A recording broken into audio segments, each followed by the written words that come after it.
오늘은 시편 119편, 127편에서 136편의 말씀을 중심으로 하나님이 기쁜 건가, 쉬는 게 기쁜 건가 라고 하는 제목의 말씀을 전하고자 합니다.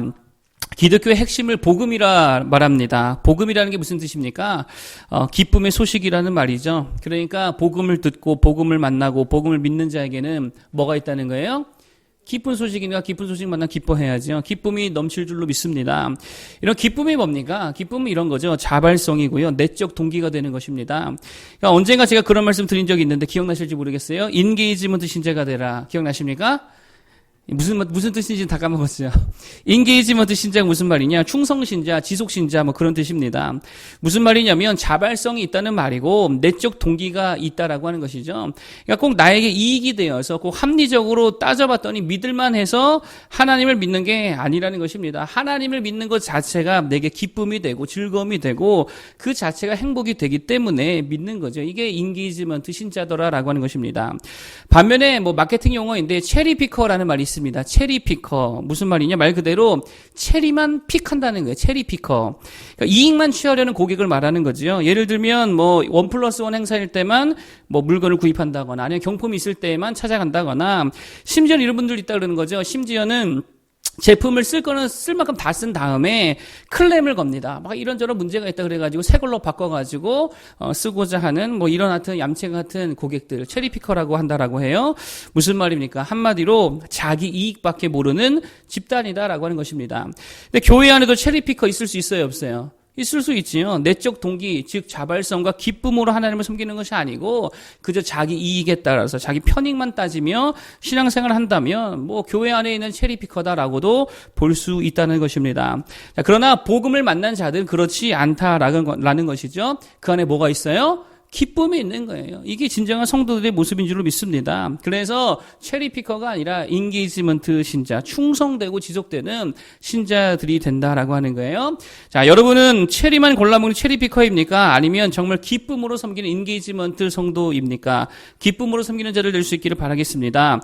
특별히 복음을 만난 자들은 기뻐하는 게 있습니다. 그게 뭐냐면 오늘 본문에 보니까 말씀을 기뻐하더라는 거예요. 신자들은 뭐를 기뻐한다고요? 말씀을 기뻐하더라는 거예요. 자, 127절 한번 읽어보겠습니다. 127절. 자, 한번 같이 읽어보겠습니다. 시작. 그러므로 내가 주의 계명들을 금고 순금보다 더 사랑하나이다.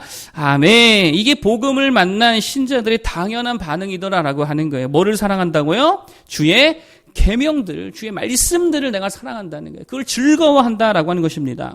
그렇기 때문에 129절에는 뭐라고 말하냐? 129절 읽어보겠습니다. 시작.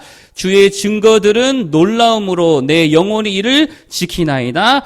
아멘. 주의 증거들은 놀라움으로 이것들을 내가 지키나이다. 여러분 잘 보세요. 하나님의 말씀 지키기를 뭐하고 있다는 거예요? 즐거워하고 있다는 거예요. 누가요? 내 영혼이. 이 말은 무슨 말입니까? 내적 동기가 있다는 거죠. 내 마음속에서부터 기꺼이 하나님의 말씀을 지키는 일을 내가 기뻐하고 즐거워하고 있더라라고 하는 거예요. 이게 성도의 모습이라는 거예요. 여러분, 그러므로 오늘 시편 기자에게서 그러면 슬픔은 뭐냐? 이 시편 기자의 슬픔은 뭐냐? 말씀을 순종하고 말씀을 지키는 것이 그의 기쁨이었다라고 한다면 슬픔은 뭐냐? 고난 아닙니다. 가난 아닙니다. 말씀을 지키지 못한 것이 슬픔이었다라고 하는 거예요. 136절 읽어보겠습니다. 136절. 자, 다 같이 읽어보겠습니다. 시작. 그들이 주의 법을 지키지 아니함으로 내 눈물이 시냇물같이 흐르나이다. 아멘. 뭐 때문에 울고 있다고요? 그들이 주의 법을 지키지 아니함으로 내 눈물이 시냇물같이 흐르나이다. 뭐 때문에 울고 있습니까? 사람들이 주의 법을 지키지 아니하기 때문에. 그게 슬프더라는 거예요. 여러분, 그러니까요, 시대 분별, 영분별은 다른 게 아닙니다. 순종하기를 기뻐하느냐, 아니면 불순종을 기뻐하느냐, 이거 보면 다 나온다는 거예요. 이거 보면 다 알 수 있다는 거예요. 하나 예를 들자면 이런 겁니다. 하나님께서 우리에게 10계명을 주셨죠. 지키라는 거예요? 지키지 말라는 거예요? 지키라고 주신 거죠. 그럼 지켜야 되는데 그게 복이고 그게 능력이고 그게 거룩인 줄로 믿습니다. 그런데 예수 만난 또 복음을 만난 또 인게이지먼트 신자들은 그러면 이 10계명 지키는 걸 기쁨으로 할까요? 슬픔으로 할까요? 당연히 기쁨으로 알겠죠. 그런데 요 근래 들어서 교회 안에 어떤 소리들이 있냐면 제 4계명에 대해서 지키지 않으려는 움직임들이 있다는 거예요. 제 4계명이 뭡니까? 안식일을 기억하여 거룩히 지켜라. 이게 4계명입니다. 근데 이 계명에 대해서 이상한 해석을 내놓고 있더라는 거예요. 여러분 잘 보세요. 우리는 이거 어떻게 해야 됩니까? 하나님 말씀이면 그 지키는 거죠. 안식일을 기억하여 거룩히 지키는 거. 이것이 우리의 기쁨이 되어야 될 줄로 믿습니다. 안식일을 지키는 거, 주일을 지키는 게 기쁘잖아요. 안식일이 뭐예요? 안식일의 규례의 본질이 뭡니까? 출애굽기 20장에 보면 안식일은 하나님의 창조를 기억하는 날이라고 해요. 하나님의 창조를 기억하는 날이다. 그리고 신명기에 보면 안식일이 어떤 날이냐? 하나님께서 이스라엘을 구원하신 날을 기억하는 날이라고 이야기합니다. 그래서 이렇게 말해요. 너는 기억하라. 네가 애굽 땅에서 종이 되었더니 네 하나님 여호와가 강한 손과 편팔로 거기서 너를 인도하여 내었더니 그러므로 내 하나님 여호와가 내게 명령하여 안식일을 지키라 하느니라. 아멘. 뭐 때문에 안식일을 지키라고요? 너를 애굽 땅에서 구원해 내신 그 하나님을 기억하고 기념하라는 거예요. 그게 안식일입니다. 그러니까 하나님의 창조 사역과 하나님의 구원 사역, 하나님의 하신 일들을 기억하면서 하나님을 높여드리는 날, 이게 안식일이라는 거예요. 그러니까 여러분, 안식일의 본질은 우리가 쉼을 누리는 날이 아닙니다. 이게 본질이 아니라는 거예요. 여러분, 이 계명은 온 세상 사람들에게 주신 명령인데 그날에 모여서 뭐 하라는 거예요? 하나님의 창조와 하나님의 구원에 대해서 함께 고백하고 노래하고 예배하라는 거예요. 그러니까 그날에 모든 사람은 다 모여서 하나님께 영광 돌리고 감사하며 예배하라고 주신 날이 무슨 날이다? 안식일이라고요. 그런데 그 하나님의 구원이 언제 완성되었습니까? 언제 완성됐어요? 예수님의 부활 때. 주님이 부활 언제 하셨습니까? 주일날 하셨잖아요. 일요일날. 그래서 기독교는 예수 부활하신 주일에 모여서 뭐를 지켰냐면 그날에 안식일을 지키는 거예요. 왜요? 그날에 구원이 완성되었기 때문에. 여러분, 그렇기 때문에 주일을 다른 날로 대체할 수 있을까요? 없을까요? 없죠. 부활하신 날이 그날인데요. 어떻게 그날을 다른 날로 대체합니까? 우리는 무슨 날을 기뻐해야 됩니까? 주일을 기뻐해야 되겠죠. 왜요? 주님 부활하심으로 구원이 완성되기 때문입니다. 그날에 모여야지요. 그날을 기뻐해야죠. 그날에 예배해야지요. 이 날이 주님이 정하신 날이라는 거예요. 근데 어떤 사람들은 뭐라 그러냐? 주일이 아니어도 된대요. 아무 날이나 한 날 정해서 하면 된대요. 주일날 못하면 월요일도 괜찮대요. 화요일도 괜찮대요. 안 모여도 된대요. 여러분 잘 보세요. 하나님이 지키라고 한 계명이고 지키라고 주신 날이잖아요. 그러면 뭐 해야 됩니까? 내가 그 시간에 맞추고 내 삶을 그 계명에 맞춰야지요. 그러라고 주신 날인데 그 날을 기뻐해야지요. 그렇게 살아가는 그 삶을 기뻐해야지요. 내 편한 시간에 주일을 맞춘다? 아닙니다. 내가 쉬는 날을 주일날로 나는 지키겠다. 이거 지키겠다는 게 안 지키겠다는 거예요. 그렇게 하면 안 지키겠다는 거지. 하나님을 기뻐 예배하겠다는 게 아니라 그냥 나 쉬는 날을 기뻐하겠다. 그 소리밖에 안 된다는 거예요. 그러므로 우리가 정말 그리스도의 복음을 만난 자들이라면 주신 말씀대로 기뻐해야 될 줄로 믿습니다. 이 말씀대로 지키는 것을 기뻐해야지요. 여러분, 오히려 내 상황이 그걸 지킬 수 없는 상황이라면, 살다 보면 그럴 때 있잖아요. 몸이 엄청나게 아파서 병원에 입원했다든지 그럴 때. 그럼 어떻게 해야 돼요? 136절의 말씀처럼 슬퍼할 일이라는 거예요. 슬퍼하고 울 일이지 내가 안 된다고 나를 바꾼다. 내가 못 모인다고 니들도 모이지 말자. 이게 되게 악한 모습이다라는 것입니다. 주신 말씀대로 즐거워하는 모두가 되기를 바라겠습니다. 그게 신자고 그게 성도의 모습이라는 거예요. 자, 그러면 말씀을 즐거이 순종하는 자에게 주시는 축복이 뭐냐? 3가지 정도를 말씀드리고자 합니다. 첫 번째, 기꺼이 말씀을 즐거워 순종하는 자에게 주시는 첫 번째 축복이 뭐냐? 지혜를 주신다는 거예요. 뭐를 주신다고요? 지혜를 주신다. 자, 130절 한번 읽어보겠습니다. 130절 한번 읽어보겠습니다. 시작. 주의 말씀을 열면 빛이 비치어 우둔한 사람들을 깨닫게 하나이다. 아멘. 말씀을 열면 우둔한 사람들을 어떻게 한다? 깨닫게 한다. 뭐를 주신다는 거예요? 지혜를 주신다는 거죠. 말씀 붙들고 순종하면 지혜를 주실 줄 믿습니다. 여러분, 지혜가 뭡니까? 엊그제 말씀드렸죠? 지혜는요, 볼 줄 아는 거예요. 이게 지혜입니다. 통찰력이죠. 위기 속에 기회를 볼 줄 아는 게 이게 지혜입니다. 다 막혀있는 중에서도 길을 볼 줄 아는 게 지혜입니다. 찬스를 만들어내고 틈새를 보고 없는 기회도 창출하는 능력이 그게 지혜라는 것입니다. 여러분 잘 보세요. 우리에게 길이 없는 게 아니죠. 방법이 없는 게 아니라는 것입니다. 다 있다라고 하는 거예요. 그런데 문제가 뭐예요? 그걸 내가 못 보고 있는 게 문제라는 거예요. 그러므로 우리에게 필요한 게 뭐냐? 지혜가 필요하다는 것입니다. 여러분, 그런데 그걸 누구에게 주신다고요? 말씀에 순종하며 말씀을 기뻐하는 자들에게 지혜를 주신다라고 하는 거예요. 여러분, 구약 성경에 보면 요셉이라는 인물이 있습니다. 요셉의 삶을 보면 여러분 보세요. 솟아날 구멍이 없어 보이지요. 그 오랜 옛날인데 감옥에 갇혔습니다. 요셉에게 빽이 있으니까 돈이 있으니까 아무것도 없습니다. 나올 어떤 구실이 없다라고 하는 거예요. 그런데 요셉에게는 뭐가 있었냐? 하나 있었습니다. 하나님이 주신 지혜가 있었어요. 그 지혜가 무슨 지혜였어요? 꿈을 해석하는 지혜가 있었다는 거예요. 여러분 잘 보세요. 아무도 몰랐지요. 아무도 하지 못했습니다. 그런데 요셉에게는 그 꿈을 해석하는 길이 있었고 방법이 있었다는 거예요. 결국 바로 왕의 꿈을 해석해 줌으로 그가 어떻게 되었습니까? 감옥에서 나올 뿐만 아니라 애굽의 제국의 제1인자가 되었다라고 하는 거예요. 게다가 애굽의 가장 큰 위기를 애굽의 가장 큰 찬스로 바꿔버리는 지혜를 발휘했다는 것입니다. 이 지혜들을 누가 주셨다고요? 하나님이 주셨다는 거예요. 여러분, 그런데 왜 주셨을까요? 하나님이 늘 요셉과 동행했다라고 성경이 이야기하잖아요. 구약에서 하나님과 동행했다는 말이 무슨 말입니까? 하나님 말씀 지켰다는 말이거든요. 그러니까 하나님의 말씀을 사랑하고 말씀대로 살았던 요셉에게 뭐를 주시더라? 지혜를 쏟아 부어 주시더라는 거예요.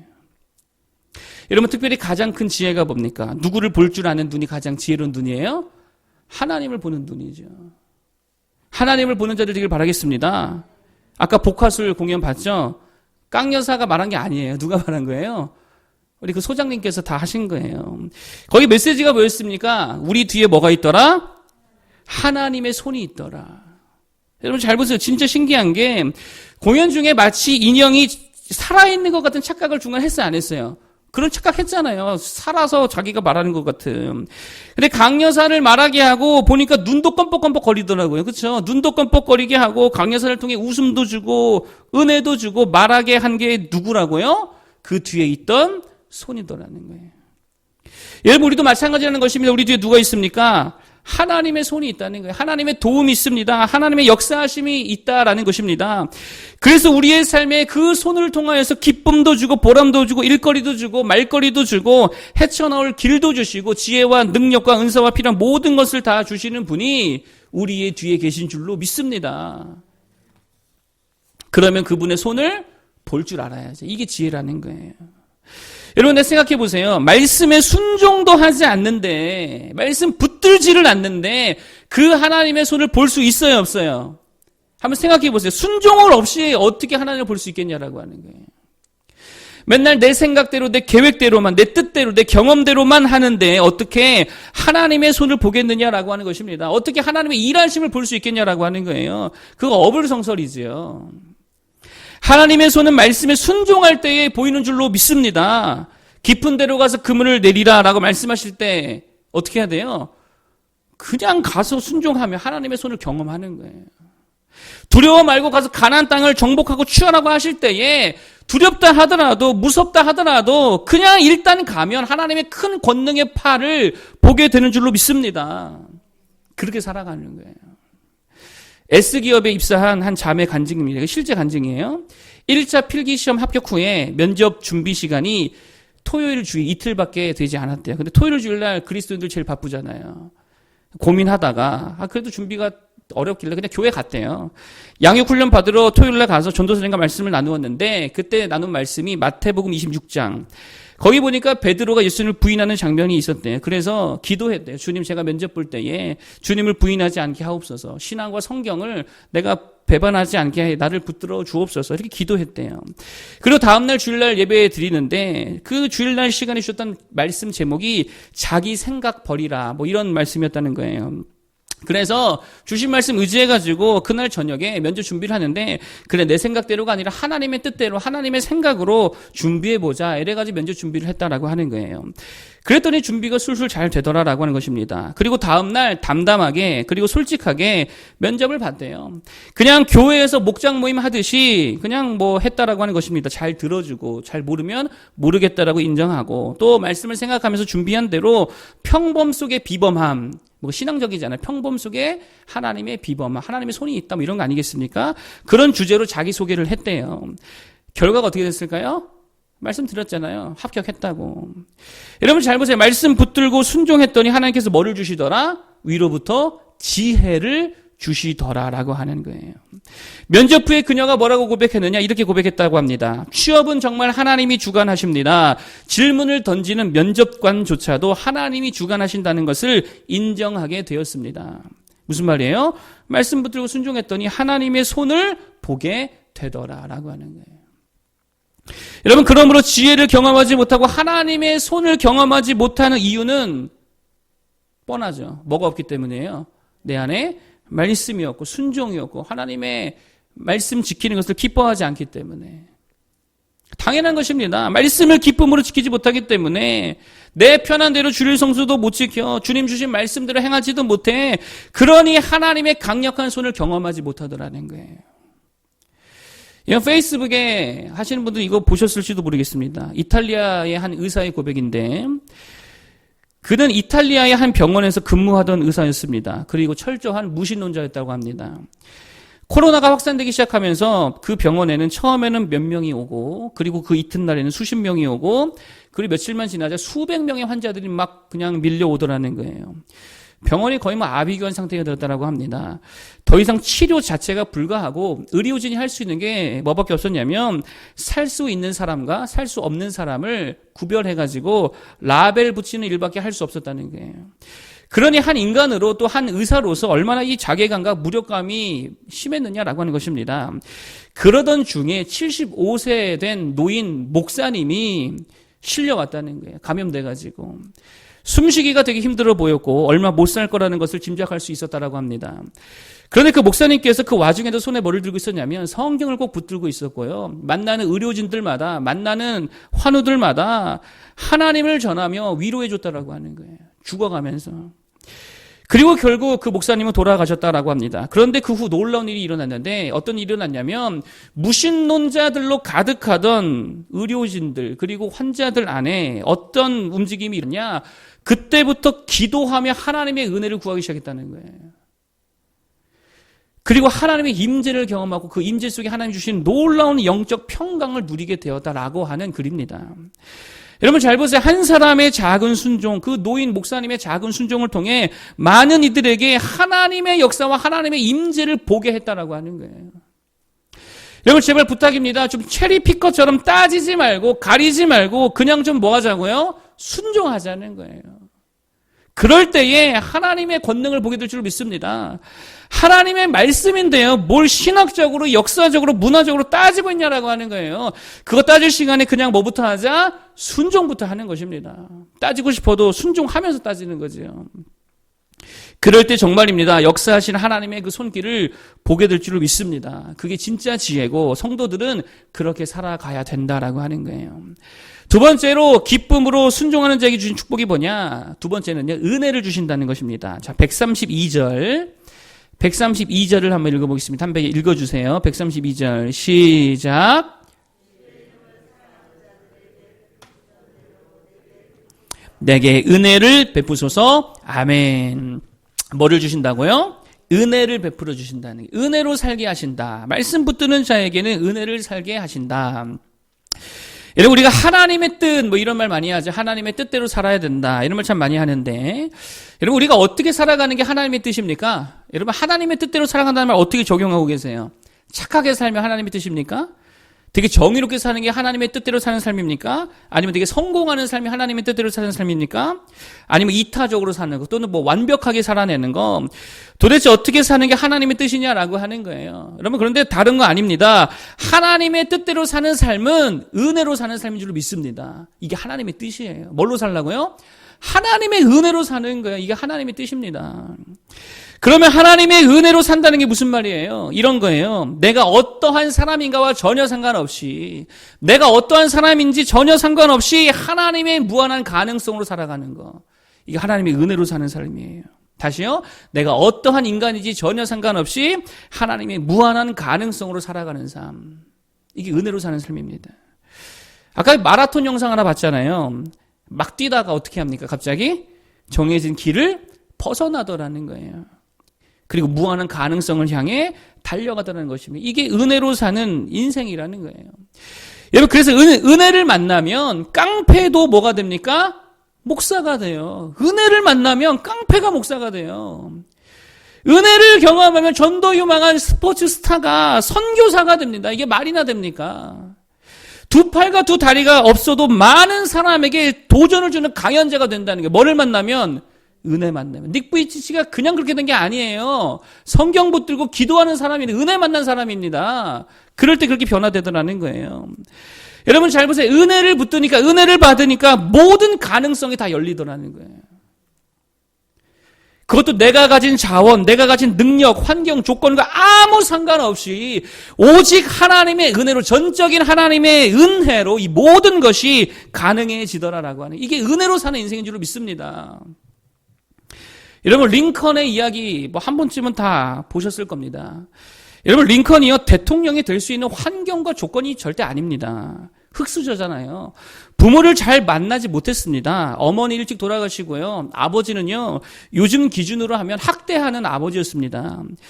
그런데 어린 시절부터 링컨이 붙든 게 뭡니까? 하나님의 은혜를 붙들었어요. 말씀 붙들고 기도 붙들고 은혜 붙들고 살았다라고 하는 게. 그러자 어릴 때부터 링컨에게 꿈이 있었고 야망이 있었습니다.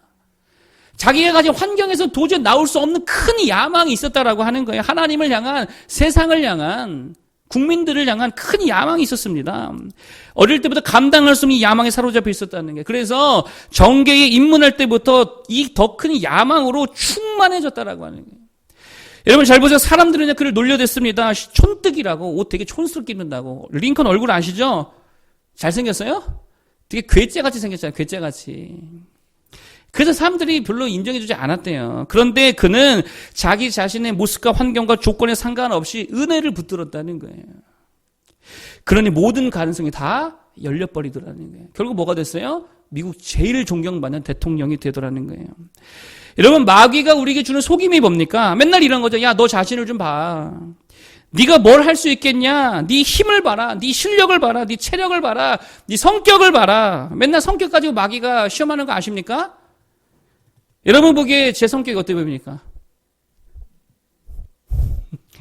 어떤지 모르겠습니다만 저는요 사실 잘하면서요 이렇게 성격 좋다는 말은 별로 못 듣고 자랐습니다. 예수님 만나기 전까지는 거의 들어본 적이 없는 것 같아요. 너는 참 이기적이다, 외골수적이다, 고집이 세다, 반항적이다, 극단적이다. 한 번은 누가 나한테 그러더라고요. 야, 너는 성격이 왜 그 모양이냐 그러더라고. 여러분 지금도 종종 마귀가 와서 그래요. 야, 넌 성격이 왜 그러냐. 그럴 때 제가 마귀의 속삭임에 대해 어떻게 하는지 아십니까? 그냥 무시해버립니다. 그리고 그냥 뭐 붙들고 가는 거예요? 은혜 붙들고 가는 거예요. 은혜 붙들고 가는 거예요. 여러분 전에도 언젠가 말했지만 우리들의 가장 큰 문제 중 하나는 뭐냐면 나 자신에게 너무 묶여 있는 거예요.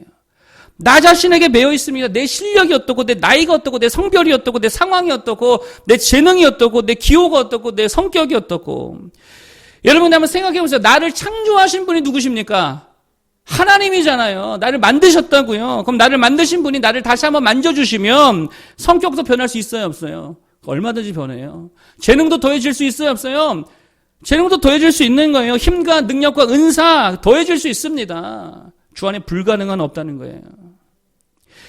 그러므로 내가 제일 좋아하는 말이 있습니다. Not by me, but by grace. 여러 차례 말씀드렸죠. Not by me. 나로 살지 말고, but by grace. 뭐로 살자? 하나님의 은혜로 살라는 거예요. 나라고 하는 그 마라톤 트랙에서 좀 벗어나기를 바라겠습니다. 비전과 꿈을 나에게 맞추는 것이 아니라 내 능력에 맞출 게 아니고 누구에게 맞추는 거예요? 하나님께 맞춰야지. 하나님 기준으로 해야지요. 그게 우리를 향한 하나님의 뜻이라는 거예요.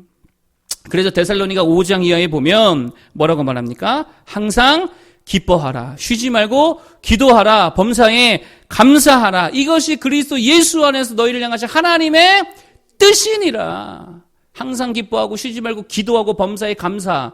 뭘로 살라는 거예요? 요약하면 하나님의 은혜로 살라는 거죠. 하나님의 은혜로 살기 바라겠습니다. 내게 인내가 필요하다. 하나님의 은혜로 인내하는 거죠. 내게 힘이 필요하다. 하나님의 은혜로 힘내는 거죠. 나에게 웃음이 필요하다. 하나님의 은혜로 다시 웃는 거예요. 여러분 정말입니다. 우리가 정말 웃음이 얼마나 없는지 제가 연습을 해봤어요. 5분도 못 웃겠더라고요. 그냥 이렇게 웃고 가만히 있었더니 여기 근육이 얼마나 땡기는지 근데 제가 웃으니까요, 사모님이 간식 주던데요. 아, 웃겼나 봐요. 애들도 다 웃더라고요. 근데 계속 이러고 있었거든요. 그냥 계속 힘들 때까지. 아, 그랬더니 집안 분위기가 달라지더라고. 아, 웃어보십시오. 웃는 것도 은혜로 웃는 거예요. 웃음이 와서 웃는 게 아니라 하나님의 은혜로 웃고, 사람 사귀는 것도 뭘로 사귀고요? 하나님의 은혜로 사귀는 거예요. 그거 내가 어떻게 하는 게 아닙니다. 돈도 어떻게 벌고요? 은혜로 버는 거예요. 자녀도 뭘로 키우고요? 하나님의 은혜로 키우고, 하나님의 은혜로 살기 바랍니다. 여러분, 그런데 어떤 사람들은요, 맨 그리스도인이라 불리는 사람들조차 뭘로 살아가려고 그러냐? 돈으로 살려고 그래. 은혜로 살아야 되는데 돈으로 살려고. 잘 보세요. 웃음도 뭐 때문에 웃고, 돈 벌리면 그때만 웃어요. 힘도 어떨 때 힘내고요, 돈 좀 번다 그러면 그때 힘내요. 인내도 언제 해요? 이것 좀 인내하면 돈 좀 벌겠다, 이때 인내해요. 하나님의 은혜로 사는 게 아니라 뭘로 사는 사람입니까? 돈으로 사는 사람이에요. 어떤 사람이 사업을 하는데 돈이 되게 잘 벌리더래요. 크리스마스 대목에 얼마나 돈이 잘 벌리든지 창고에 돈을 막 쌓게 되었다라고 하는 거예요. 가게에 조그만 창고가 있었는데 거기 이렇게 금고가 하나 있었고, 그 옆에 돈다발 뭉치들을 막 그렇게 막 쌓아놨다라고 하는 거예요. 그러니까 돈 보면 뭐 하고 싶습니까? 그 내 돈인데 뭐 하고 싶어요? 뭐 하고 싶어요? 세고 싶잖아요. 얼마나 벌었을까? 얼마나 될까? 세고 싶잖아요. 그래서 24일 날 저녁부터 해가지고 돈 세기 시작했다는, 창고에 들어가가지고. 그 사이에 이제 직원들이요, 다 퇴근을 하고 창고를 닫고 가버렸다라고 하는 거예요. 그러니 돈을 한참 세고 있으니까 숨이 답답해서 보니까요, 문은 잠겨 있고 갇혀버린 거죠. 밖에는 아무도 없고, 게다가 다음날 25일은 쉬는 날이잖아요. 그러니까 아무도 출근하지 않으니까 이틀을 꼬박 그 답답한 곳에서 정신이 혼미한 상태로 있었다라고 하는 거예요. 지옥과 같은 시간이었다라고 하는 것입니다. 이날 이 사람이 깨달은 진리가 뭐냐? 야, 돈이 이렇게 많이 쌓여 있는데 이 지옥과 같은 창고에서 나를 건질 수가 없구나. 이거 깨달았다는 거예요. 돈이 이렇게 많은데 이게 나를 구원해 줄 수가 없구나. 이때부터 변화받아가지고요, 불쌍하고 돈 필요한 곳마다 찾아가서 엄청나게 돈으로 후원해주고, 돈으로 좋은 일을 해가지고, 그때 당시에 성자로 추앙을 받았다라고 하는 뭐 그런 이야기입니다. 여러분, 은혜로 사는 자들 되길 바라겠습니다. 하나님의 말씀 붙들고 순종하면 하나님이 은혜를 쏟아 부어줄 줄로 믿습니다. 나 자신에게 묶이지도 말고, 돈에 매이지도 말고, 오직 뭐에 매이자? 오직 은혜에 매여 살아갈 수 있는 모두가 되길 바라겠습니다. 마지막 세 번째 주신 축복이 뭐냐? 말씀에 순종하면 어떤 축복을 주실까? 죄를 이기게 하더라라고 하는 거예요. 죄를 이기게 하더라. 133절입니다. 133절 한번 읽어보겠습니다. 시작. 나의 발걸음을 주의 말씀에 굳게 세우시고 어떤 죄악도 나를 주관하지 못하게 하소서. 아멘. 어떤 죄악도 나를 주장하지 못하게 하소서. 여러분, 이게 무슨 말일까요? 죄악이 주관하지 못하는 인생이란 어떤 인생일까요? 이런 거죠. 당당한 인생이 되어지는 거예요. 당당한 인생. 여러분, 죄 지어 보세요. 당당할 수 있어요? 없잖아요. 그러니까 죄가 나를 주관하지 못한다라는 말은 당당한 인생이 된다는 거예요. 가벼운 하나 이야기 드릴게요. 언젠가 갑자기 제 사모님께서 카톡 메시지를 진짜 갑자기 보냈습니다. 뭐라 보냈냐? 바람 피면 끝이에요. 갑자기 이렇게 보내더라고. 바람 피면 끝이래. 지금 너무 깜짝 놀래가지고, 갑자기 이런 문자를 보내냐고. 그랬더니 바로 이어서 단 한 번의 용서도 없어요. 깜짝 놀래가지고. 그러더니 하는 말이 이러는 거예요. 저 눈치 엄청 빠른 거 아시죠? 눈치 엄청 빠르다. 그래서 저 아무것도 안 했거든요. 진짜 아무것도 안 했는데, 결혼 후에는 저 여자들과 악수도 잘 안 하거든요. 우리 성도들 알 거죠? 여자분들이 악수 잘 안 합니다. 그런데 괜히 엄청 잘못한 것 같은 느낌적인 느낌이 들면서, 내 생각을 읽었나? 내 생각도 그런 생각 안 했는데, 이러면서 별 생각이 다 들어가는 거예요. 근데 왠지 그런 말 들으니까 이거 참 내가 미안해 해야 될 것 같고, 뭔가를 해야 될 것 같아가지고요. 그래서 뭔가 해야 될 것 같아서 제가 사랑합니다 이렇게 글자로는 못 쓰고 이모티콘 있잖아요. 이모티콘으로 보낸 다음에 카카오톡을 꺼버렸습니다. 예, 무슨 말이냐? 죄 지으면 당당할 수 있어요, 없어요? 당당할 수 없다는 거예요. 죄를 안 지어도 이렇게 죄 지은 것 같은 느낌만 들어도 이렇게 당당할 수 없는데요.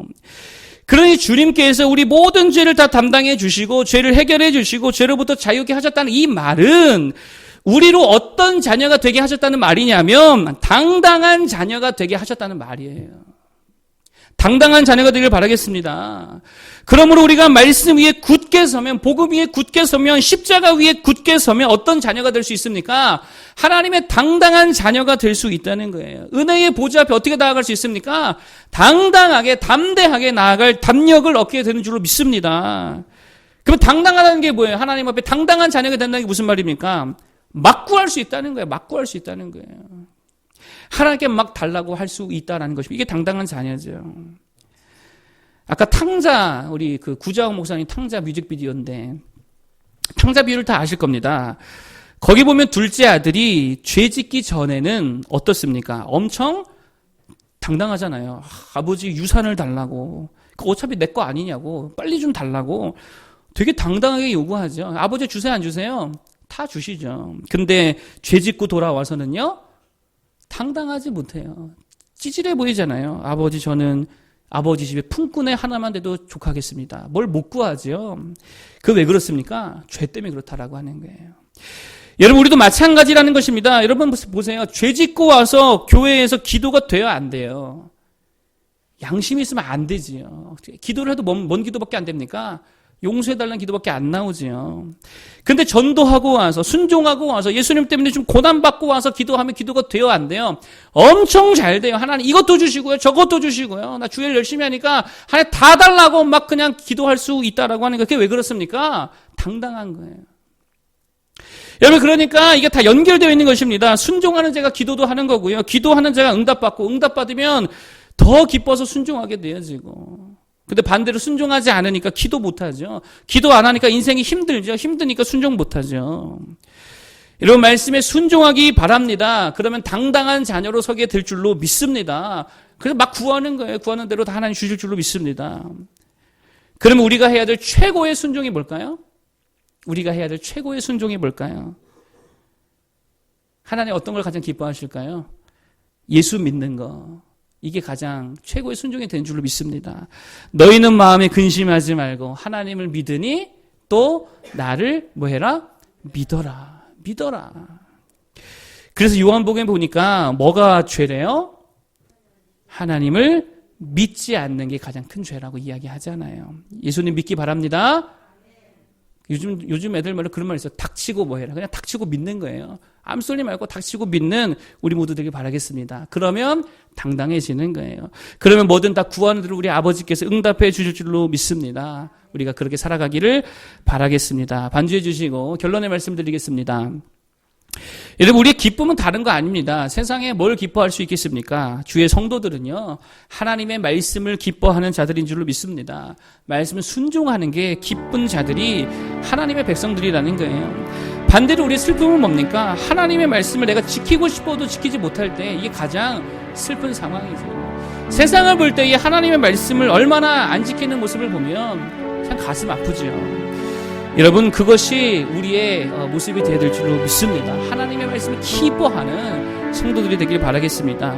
그리고 그렇게 기쁨으로 순종하고 말씀을 따라 나아갈 때에 세 가지 정도의 축복을 주시는데, 첫 번째는 지혜를 주신다고 그랬어요. 지혜가 뭡니까? 보는 눈이라 그랬죠. 통찰력. 길을 볼 줄 알고, 찬스를 볼 줄 알고, 기회를 볼 줄 알고, 그리고 무엇보다 내 뒤에 계신 뭐를 보는 거예요? 하나님의 권능의 손을 보는 것. 그게 진짜 지혜라는 것입니다. 순종할 때에 하나님의 권능을 보게 될 줄로 믿습니다. 그렇게 살아가길 바라겠고요. 두 번째는 은혜를 주신다. 은혜가 뭐예요? 내가 어떠한지와 상관없이 하나님이 부어주시는 무한한 가능성. 그게 은혜죠. 그 은혜 때문에 내가 무엇이든 할 수 있고 어디든 갈 수 있고 나에 묶이지 아니고 돈에 묶이지 아니하는 무한한 가능성의 삶이 되는 줄 믿습니다. 은혜 붙들어 승리할 수 있기를 바라겠습니다. 마지막 세 번째는요, 당당하게 하신다. 그러면 다 구할 수 있죠. 다 얻을 수 있지요. 그러면 우리가 할 최고의 순종이 뭐라 그랬어요? 예수님 믿는 거. 예수 믿는 우리 모두가 되길 바라겠습니다. 그러면 지혜도 주시고 은혜도 주시고 당당함도 주시고 하나님과 화목되어져서 정말 이 땅을 기쁘고 즐겁게 항상 기뻐하며 범사에 감사할 수 있는 복된 충만한 삶이 될 줄로 믿습니다.